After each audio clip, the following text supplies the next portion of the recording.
మొదటి ప్రాధాన్యత ఓటుతో గెలిచినట్టే ఒక రికార్డ్ అది. ఇవాళ ముఖ్యంగా ప్రధాన భూమిక పోషించింది తపస్సు. ఈ తపస్సు దూకుడుని ఎవ్వరు ఆపలేరని ఇక ఏ ఉపాధ్యాయ సంఘం కూడా తపస్సు దూకుడు ఆపలేదు. చాలా మంది కూడా ఎప్పుడు తపస్సు మెంబర్షిప్ స్టార్ట్ చేస్తారా, ఎప్పుడు మేము ఈ పిఆర్టీయు డిటిఎఫ్ ఎస్టీయు ఇవన్నీ మాకెందుకు, మాకు కావాల్సింది ఓన్లీ తపస్ అని చెప్పేసి తపస్లో మెంబర్షిప్ తీసుకోవడానికి అలా తెలంగాణలోని ఉపాధ్యాయులంతా కూడా ఎదురు చూస్తారు. కాబట్టి మన భారతీయ జనతా పార్టీ తపస్ రాష్ట్ర అధ్యక్షులు మా హనుమంత్ అన్నకు సురేష్ అన్న కూడా తపస్ సభ్యులందరూ కూడా కష్టపడి పనిచేసిన వాళ్ళందరూ కూడా భారతీయ జనతా పార్టీ రాష్ట్ర శాఖ తరఫున మా కిషన్ రెడ్డి గారి తరఫున మా అందరి తరఫున మా కొమరే గారి తరఫున కూడా మీ అందరికీ నిజంగా హృదయపూర్వక ధన్యవాదాలు. వాళ్ళు చాలా మంది ఎట్లా పనిచేయాలో పనిచేశారు. దాంతోపాటు ముఖ్యంగా మన ప్రియతమ నేత నరేంద్ర మోడీ గారు, మేము ఎన్నికల్లో ఎక్కడ తిరిగినా కూడా అన్న మాకు 12,70,000 ట్యాక్స్ ఎగ్జామ్షన్ మహనీయుడు నరేంద్ర మోడీ గారు. ఇవాళ మా గురించి గతంలో కాంగ్రెస్ పార్టీ గారు ఏ పాలకులు ఆలోచించలే. నరేంద్ర మోడీ గారు మేము పడ్డ బాధలు చూసి మా కోరికను మన్నించి 12,70,000 ట్యాక్స్ ఎగ్జామ్షన్ ఇచ్చిన విషయాన్ని మేము మర్చిపోము. మేము విశ్వాసంతో నరేంద్ర మోడీ గారిని నమ్మి మేము ఓటేస్తాము. ఈ దేశాన్ని శక్తివంతమైన భారతదేశంగా తీర్చిదిద్దుతున్నటువంటి మహనీయుడు నరేంద్ర మోడీ గారు ఈ దేశాన్ని ఏ విధంగా పాలిస్తున్నారో దాన్ని చూసిన తర్వాత మా అభిమానాన్ని చాటుకునే అవకాశం ఈరోజు ఎమ్మెల్సీ ఓటు హక్కును వినియోగించుకోవడం ద్వారా మాకు వచ్చిందని చెప్పి భావించిన ఉపాధ్యాయులందరూ కూడా మన నరేంద్ర మోడీ గారి నాయకత్వాన్ని బలపరుస్తూ నరేంద్ర మోడీ గారి పాలన చూసిన తర్వాత ఈరోజు భారతీయ జనతా పార్టీ అభ్యర్థి ఇలా కొమరే గారిని గెలిపించిన విషయం వాస్తవం. ఇలా దాంతోపాటు మీ అందరూ తెలిసిందే, అందరం కార్యకర్తలము ఈ రోజు సంతోషకరమైన వాతావరణంలో మనం ఉన్నాం. కానీ 317 జీవోకు వ్యతిరేకంగా ఇదే ప్లేస్లో ఇదే హాల్లో ఇదే కార్యాలయంలో మనం ఆందోళన చేస్తున్నప్పుడు ఎటువంటి ఉద్రిక్త వాతావరణం ఉంది, ఒక గంభీరమైన వాతావరణం ఉంది. ఏ విధంగా కార్యకర్తలు అమ్మ నడిచిరో, ఏ విధంగా కార్యకర్తల మీద పోలీసులు లాఠీ దెబ్బలు కొట్టిరో, ఏ విధంగా భారతీయ జనతా పార్టీ కార్యకర్తలు కాళ్ళు చేతులు విరగొట్టిరో, ఏ విధంగా కేసీఆర్ ఈ కిటికీలో నుంచి ఫైర్ ఇంజన్ పైపుతో కార్యకర్తల గుండెల మీద కొడితే ఇలా కార్యకర్తల గోడకు తలిగి తలలకు గాయాలైన విషయాన్ని ఇవాళ ఉపాధ్యాయ సంఘం ఉపాధ్యాయులు మర్చిపోలే. ఇలా గతంలో ఏ విధంగా గెలిచింది ఏ సమస్యతో ఈరోజు ఇక్కడ నిజంగా 317 జీవోకు వ్యతిరేకంగా కొట్టాడుతుంటే ఇవాళ నాతో పాటు అనేక మంది కార్యకర్తలు జైలుకి పోయిన విషయాన్ని ఇవాళ ఉపాధ్యాయులు మర్చిపోలేదన్న. వాళ్ళు గుర్తించారు.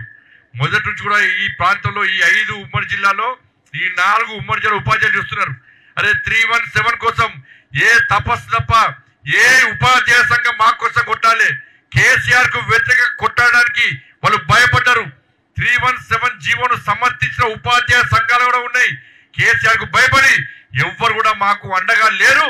కేవలం ఉపాధ్యాయ సంఘం కాకున్నప్పుడు కూడా ఇవాళ తపస్సు ఉపాధ్యాయ సంఘం యొక్క ఆదేశం మేరకు ఆ రోజు భారతీయ జనతా పార్టీ భారతీయ జనతా పార్టీలో ఉపాధ్యాయులు లేకుండా కూడా మన ఉపాధ్యాయుల సమస్యలు గుర్తించి అరే భార్య ఒకడా భర్త ఒకడా పిల్లలు ఒకడా తల్లిదండ్రులు ఒకడా చెట్టుకోలు పుట్టకోలే ఉద్యోగాలు చేసుకునే పరిస్థితిలో దాదాపు అనేక మంది ఉపాధ్యాయులు ఆత్మహత్య చేసుకునే పరిస్థితి గుర్తు చేసుకోవాలి. అనేక మంది ఉపాధ్యాయులు అస్వస్థకు గురై చనిపోయిన విషయాన్ని ఒక్కసారి గుర్తు చేసుకోండి. కానీ ఆ రోజు పోరాటం చేసింది కేవలం భారతీయ జనతా పార్టీ కార్యకర్తల విషయాన్ని ఉపాధ్యాయ సంఘాలు ఉపాధ్యాయులు గుర్తించింది. కాబట్టి ఇవాళ కొమరే గారిని ఇంత పెద్ద భారీ మెజార్టీతో ఇవాళ ఉపాధ్యాయులు గెలిపించడం అంటే నిజంగా ఉపాధ్యాయులందరికీ భారతీయ జనతా పార్టీ కార్యకర్తల తరఫున మేము సెల్యూట్ చేస్తున్నాం. మేము ఇది మామూలు విజయం కాదన్నా. ఈ విజయం తెలంగాణ రాష్ట్రంలో భారతీయ జనతా పార్టీ కార్యకర్తలకు ఒక భరోసా, ఒక విశ్వాసం, ఒక నమ్మకం.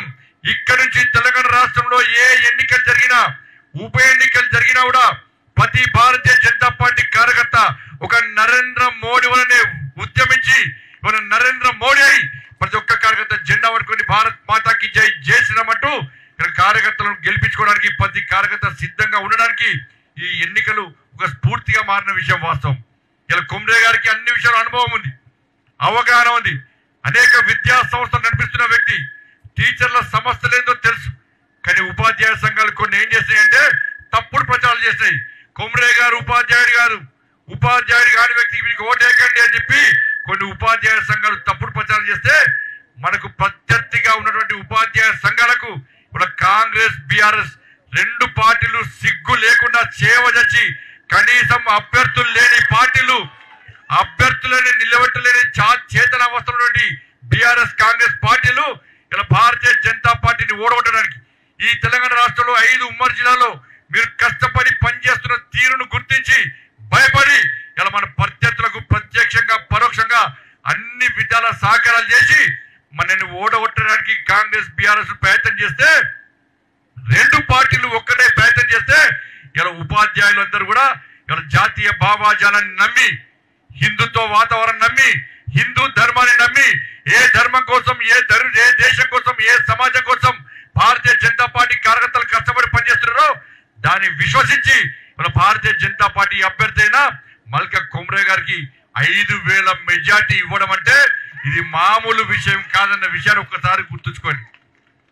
రెండు పార్టీలు ఒక్కటనే బీఆర్ఎస్ కాంగ్రెస్ ఆ రెండు పార్టీలు ఒక్కటని గతం నుంచి చెప్తున్నాం ఇప్పుడు కూడా చెప్తున్నాం భవిష్యత్తులో కూడా ఈ రెండు పార్టీలు కలిసే భారతీయ జనతా పార్టీని ఎదుర్కోవడానికి ముందుకు వస్తున్నారు.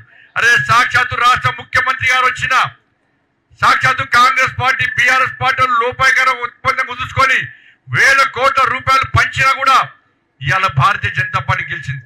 గ్రాడ్యుయేట్స్ ఎమ్మెల్సీ ఎన్నికలు కూడా సాక్షాత్తు ముఖ్యమంత్రి గారు వచ్చి కేంద్ర రాష్ట్ర మంత్రులు వచ్చి ఇలా 1,000 కోట్ల రూపాయలు ఏ విధంగా పుట్టాలు వంచినట్టు పంచినో ఇలా మీ అందరు చూశారు.